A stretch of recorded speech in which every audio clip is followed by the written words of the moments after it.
What's up, everyone?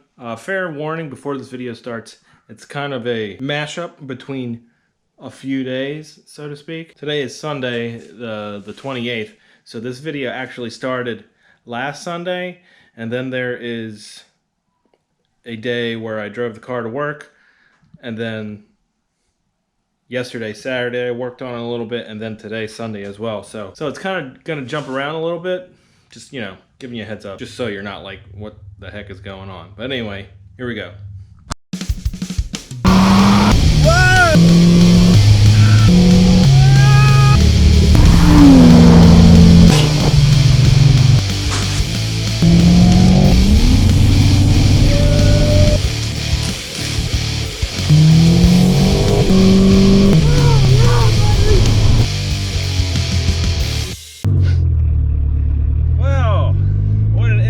Morning so far. So far.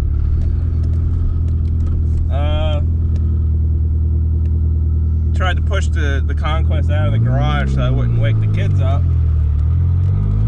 And we couldn't push it. The e-brake's locked up.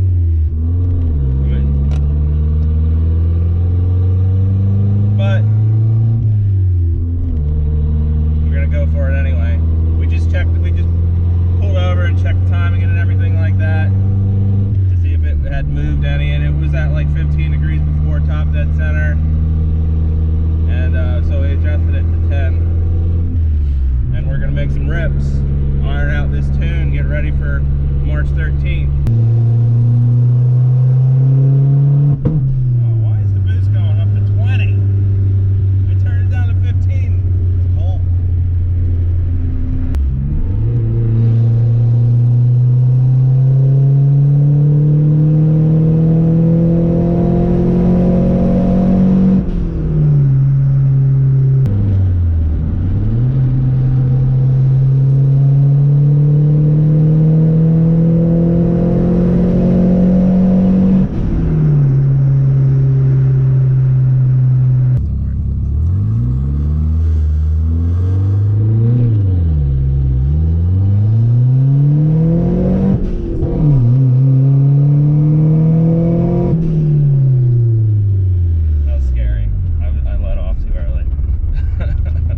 Get up to 60.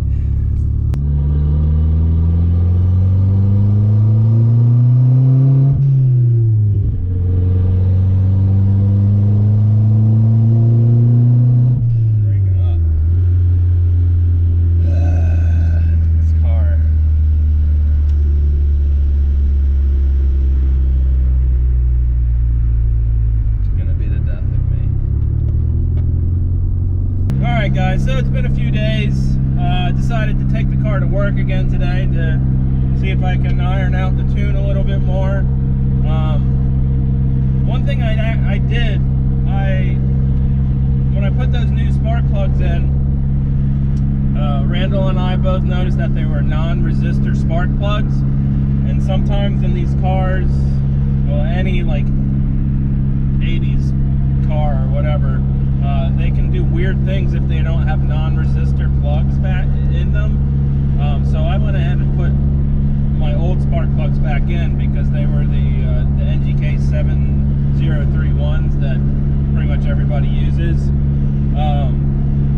So I'm going to see if that helps with the RPM issue, because it started to jump around a little bit again. So I'm thinking maybe there was some kind of resistance issue between the spark plugs and everything like that. So I'm driving it to work today. It's cruising perfect.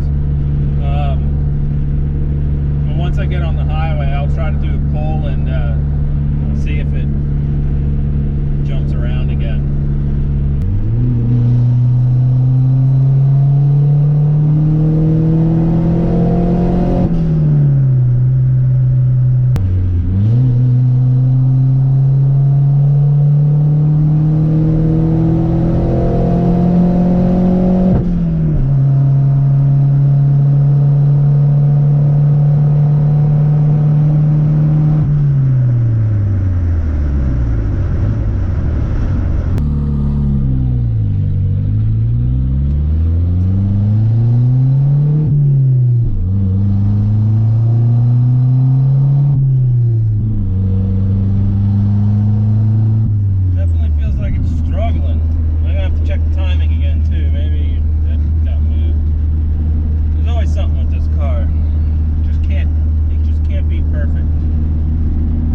Alright, so I didn't film the drive home from work yesterday because the car wouldn't build boost. It would only go up to like 4 psi. So this is the next day, Saturday. This video is going to be a lot of days put into one, but that's besides the point. So I hooked my air compressor up to the wastegate, and this is what I found. I don't know how well you guys can see it, but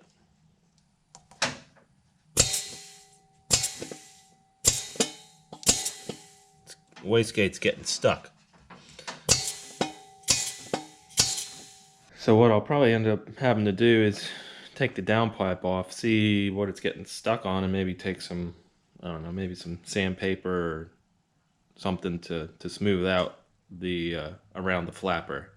Another thing I forgot to mention is the passenger side rear brake caliper, or I think it might be the e-brake, is locked up, and it's not making like a lot of smoke or anything, but I noticed there's a vibration, but it goes away after it heats up. So I'm gonna have to pull that wheel off as well and check out and see if I need a new brake caliper or not.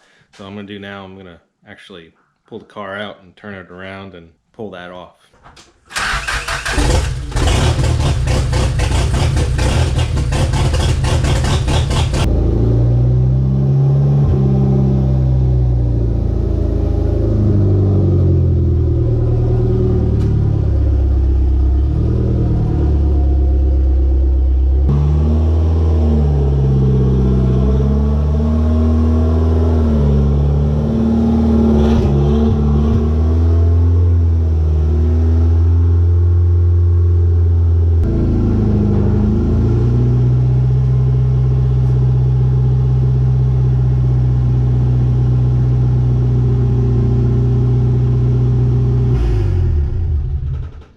Alright, so it's the next day. Randall is here today.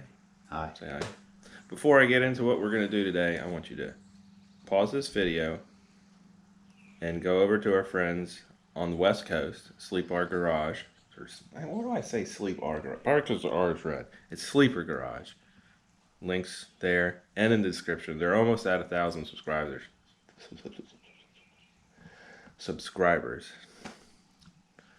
They're at like 770, so do me a favor, go over there, check them out, subscribe to them, get them over that 1,000 subscriber hump, and you'll feel better about yourself. But anyway, so like I kind of explained yesterday, what we're going to do today is going to try and fix that wastegate. We're also going to do another boost leak test and a vacuum leak test. See if there's anything else. See if my wastegate, or not my wastegate, my blow-off valve is still holding pressure. And then after all that, I'm going to take that wheel off, see if I can fix my emergency brake because it is stuck closed. And as you can see, I mean, my wheels aren't clean at all, but there's this one, and then there's this one. You can see that there's a considerable amount more of brake dust on it, so gotta fix that, and then yeah, see where we get. So what we're gonna do, we're gonna take, Randall just took the circlip off. Is that what that's called? Yeah. Off the wastegate arm. We're gonna take it off the little flapper thing. And we're going to pump a little air in it, see if the wastegate actually moves. Is that a technical term? Flapper thing? Yeah. Yeah. Okay, cool. You got a flathead screwdriver or something? Let's see what I can conjure up here. I got it.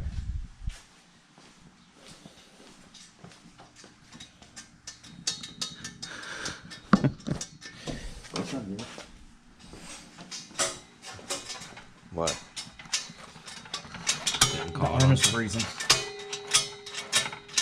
But why? Mm-hmm. What's in there? A small mouse, maybe?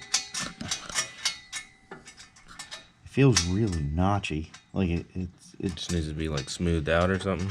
Yeah. Well, we got this one here. Yeah, this is what it should be. But that's not, that one's gonna be free because it's not like, you know, trying to cover up a hole. Yeah, but this one is notchy. Like it's not smooth. Like it's like catching on something. All right. Because even the first time that someone's at my house. Even the first time that, like right after I pulled the arm off from the wastegate, I had to force it open. It's still catching. Feels like it's dragging. Or if it's like just built up of soot and carbon and I don't know. Possible. I didn't know.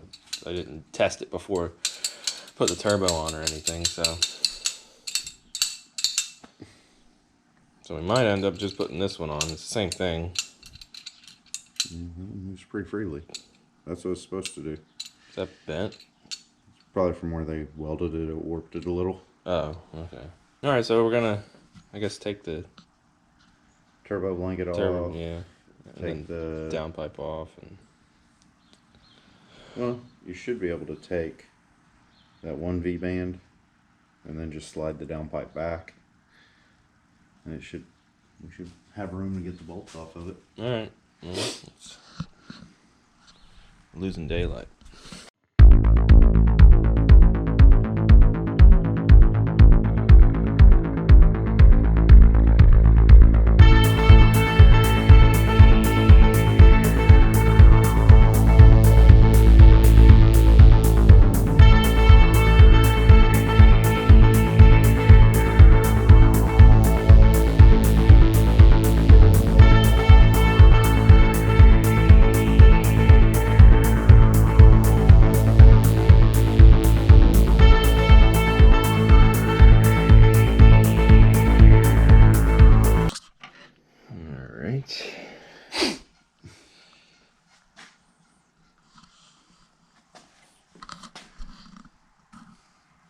You can kind of see where it was rubbing on the side there.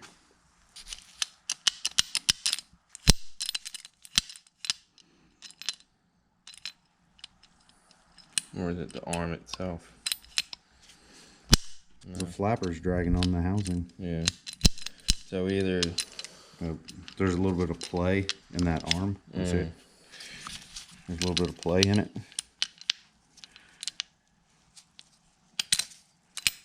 So I bet the arm was putting tension on this and putting it in a bind, as you can see. Yeah, this one. Because now it's moving freely once I knocked it in.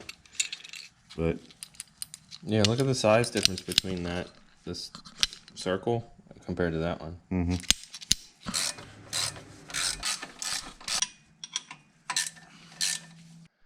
All right, so we got the new flange on with the wastegate flapper thing. What did I call it before? Was it flapper thing? Sure. So now we're gonna test to see if the arm moves. We also adjusted the wastegate as well. So go for it. Look at that, beautiful. All right, so I guess next up on the list is check for boost and vacuum leaks. Now that that's fixed, which that could have been my your problem all along. hesitation problem all along. An inconsistent boost. Yeah. Because that arm is definitely causing the issues. Yeah. Probably the whole time I've had it. Possible. Dang Chinese turbos. So what, for those of you that don't know, this is our vacuum leak smoke tester, DIY. It's a paint can with some barbs. And that's it. Actually, set on there nicely. Now I gotta look and see if I see any smoke coming through.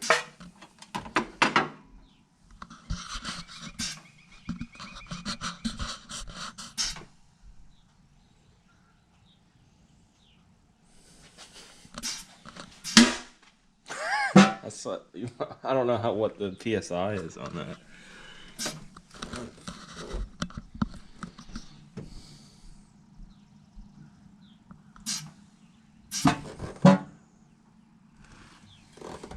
don't see anything.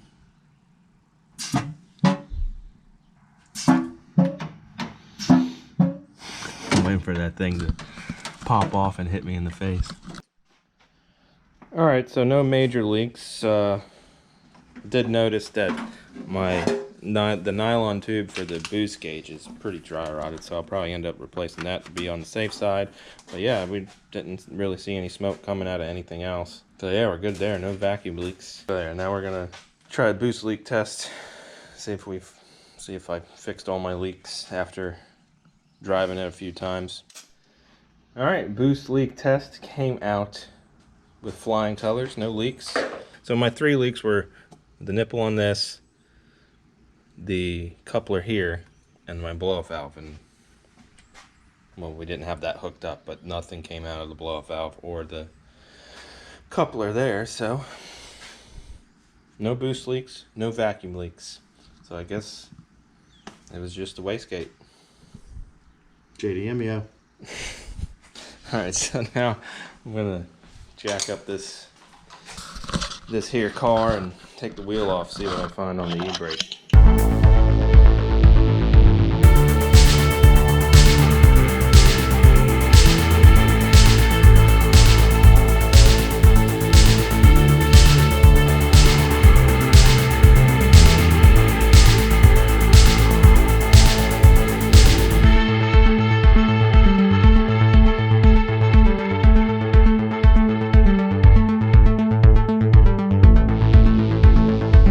So upon visual inspection, you can see on the rotor that there's a bunch of heat marks and stuff on it from the caliper sticking.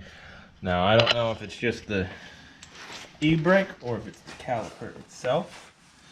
Like, I don't know if the table is stuck for the e-brake or if the caliper is froze up. So we're gonna try to bleed it and see if it moves. Okay, here we go. Don't move your foot. Oh, that is disgusting. Your brake fluid is like grits coming out of the bleeder screw. It's like chunky. You definitely need some new brake fluid, though. Come here, look at this shit. Look at the bleeder screw. Ew, looks all rusty. That don't even look like brake fluid. It looks like used oil. Alright, so it looks like I either need to rebuild the caliper or maybe find a good used one, because I haven't been able to find any new ones, like even on Rock Auto or anything like that. Or, I don't know, maybe the e-brake is the cables just froze up or something like that. But even though we didn't drive the car or anything like that, I feel like today was a pretty successful day. Positive day. There's no boost leaks or vacuum leaks that we could see, and we got to fix the wastegate issue, so the car should be ready to go other than the brake. So hopefully that's the only thing I need to fix before March 13th, because that's the next streetcar shootout at Darlington. Don't know if 100% if the Super will be there or not. It all depends on if we can get a manifold. And a power steering hose. Because I need one. So. Pressure side. But you got one laying around. Cheney. I think he used this. Oh. On his old car. Oh. Anyway. Again, go check out SleepRGarage and Build One More. Both links will be in the description. They're our friends. You should be friends with them too. So, they're swell fellows. Yeah. So yeah, thank you for watching. If you have a rear passenger side rear brake caliper that you're willing to donate, just let me know. But yeah, thanks for watching. We'll see you next time. Bye. See you.